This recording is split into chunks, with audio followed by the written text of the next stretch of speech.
Good morning, everyone. सबका सुबह का नमस्कार। I want to welcome all of you who are here for the first time, मैं उन सबको जो पहली बार यहाँ आए हैं स्वागत करता हूँ, and also those who are here coming here regularly. और जो लगातार आ रहे हैं उन्हें भी। When I was talking to Anil, he said, we would like to hear the story of Jesus, not a preaching. और जब मैं भाई अनिल से बात कर रहा था तो उन्होंने कहा कि यीशु मसीह के बारे की एक कहानी सुनना ज़्यादा पसंद करेंगे। And the story of Jesus is a very interesting story. और यीशु मसीह की जो कहानी है वो बड़ी अच्छी खूबसूरत कहानी है। We can say the whole history is one story around the acts of God. और पूरा जो इतिहास है वो परमेश्वर के कार्यों को दिखाता है। God who created is the one who is doing the recreation, and He is the one who is the beginning and the end. और परमेश्वर जिसने सारी सृष्टि की रचना की वह फिर से सृष्टि कर रहा है और वही आदि और अंत है। Today we would like to focus on one particular thought of the story of Jesus. और यीशु मसीह की कहानी पे एक विशेष विषय पर विचार करेंगे। I believe last week you were looking at Jesus being arrested, and all the disciples ran away. और पिछले हफ्ते शायद आपने इस बात को सुना होगा कि यीशु मसीह को गिरफ्तार कर लिया गया और सारे शिष्य भाग गए। And from the Garden of Gethsemane, he was taken to the house of Caiaphas, Annas. They were actually trying him. और यीशु मसीह को गethsemane के बगीचे में से लेकर कैफास और अननियास के यहाँ ले जाया गया। So the religious body of the Jewish religion, they wanted to get rid of Jesus. और यहूदी धर्म के जो धार्मिक अगुवे थे वे यीशु मसीह को खत्म कर देना चाहते थे। They were looking for an opportunity by which they could accuse him, and they found something. और वे इस अवसर का इंतजार कर रहे थे कि यीशु मसीह पर कुछ दोष लगाया जाए और अब उनके लिए वह अवसर था। Many false witnesses were brought against him. और बहुत से गलत गवाहों को, झूठे गवाहों को बुलाया गया। And none of their witnesses really match. So that's what we read in the Bible. और बाइबल बताती है कि उनकी जो गवाही है वह सही नहीं थी। Finally, they found two people who agreed upon. They kind of agreed. This is what you're going to say. This is what I'm going to say. And finally, there's one case they're bringing it right before the high priest. और आखिरी में दो लोग ने एक साथ एका किया और यीशु मसीह के ऊपर इल्जाम लगाने के लिए वे आए। So this is what their story is. He said, "I will destroy this temple and I will build it in 3 days." और उन्होंने कहा कि यीशु मसीह ने कहा कि इस मंदिर को ढा दो और मैं इसे 3 दिन में खड़ा कर दूंगा। So in saying that, they are saying that he's a destroyer. He's a troublemaker who wanted to destroy this beautiful temple that we have in Jerusalem. And not only that, he made a false allegation or false claim that he will build this temple in 3 days, which is, first of all, he's a troublemaker, then he's a liar. That's what they are accusing him of. और यीशु मसीह के बारे में वो ये बताने लगे कि वे ये मंदिर को नष्ट करना चाहता है, इस खूबसूरत मंदिर को जो यहाँ पर है इसे ढा देने की बात करता है, ये गड़बड़ी फैलाने वाला व्यक्ति है। और न केवल यह बल्कि ये झूठ भी बोलता है कि 3 दिन में मैं इस मंदिर को फिर खड़ा कर दूंगा। But actually Jesus said is that destroy this temple, you destroy this temple, and I will build it in 3 days. They actually misquoted and did a wrong interpretation to what he said. और यीशु मसीह ने वास्तव रूप में यह कहा था कि यीशु मसीह का जो शरीर रूपी मंदिर है उसे ढा दो, उसे नष्ट कर दो और 3 दिन में उसे वापस यीशु मसीह खड़ा कर देंगे। While that's going on, the high priest asked Jesus a one-pointed question. और जब यह सब कुछ चल रहा था तो महायाजक ने यीशु मसीह से एक प्रश्न पूछा।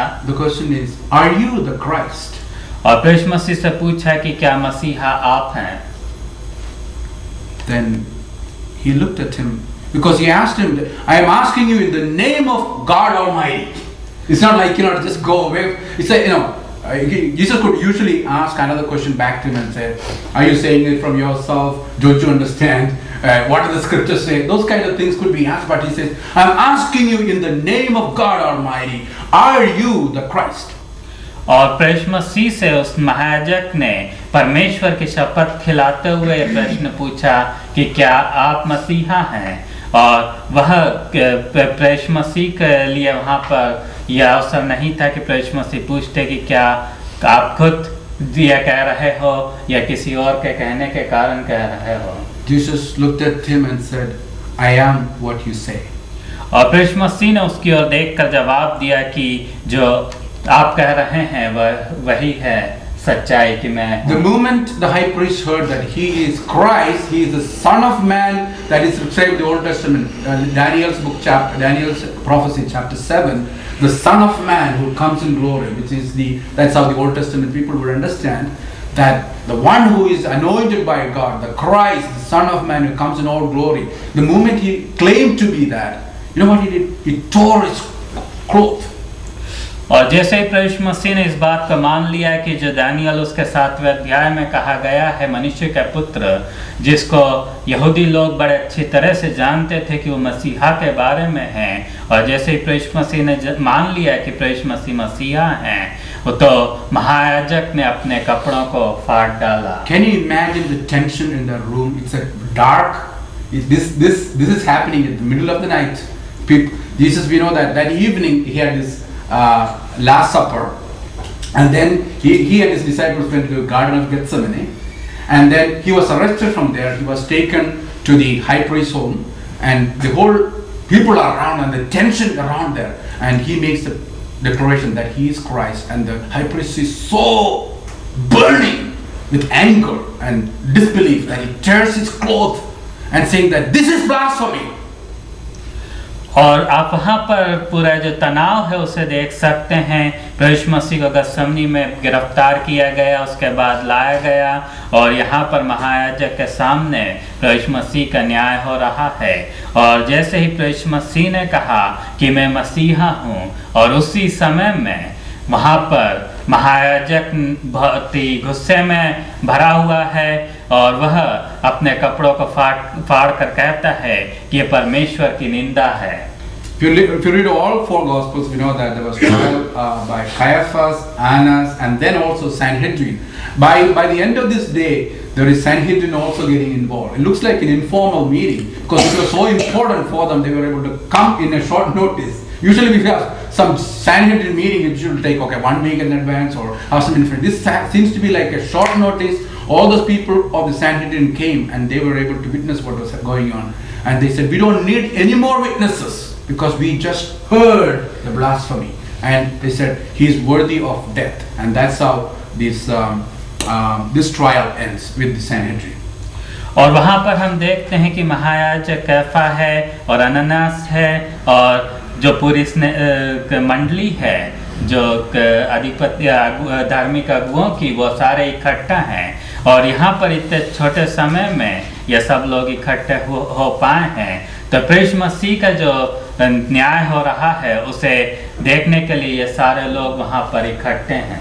While this thing is going on at night with Caiaphas, Annas, and the Sanhedrin, his disciples all ran away, as we mentioned, and there is Peter. He is standing outside the high priest's house. और वहाँ पर जब ये सब न्याय चल रहा है उस समय में सारे शिष्य भाग गए हैं और पतरस वहाँ पर बाहर खड़े हुए देख रहा है। That evening Peter made a claim that even if all forsake you, I will not forsake you. I'm willing to give my life for you. I'm going to be with you all through. और कुछ ही घंटों पहले पतरस ने कहा था कि अगर सारे लोग आपको भूल जाएं तो भी मैं नहीं भूलूंगा, मैं आपके लिए अपने प्राणों को देने के लिए तैयार हूँ। Jesus said, today, before the rooster crows twice, you will deny me 3 times.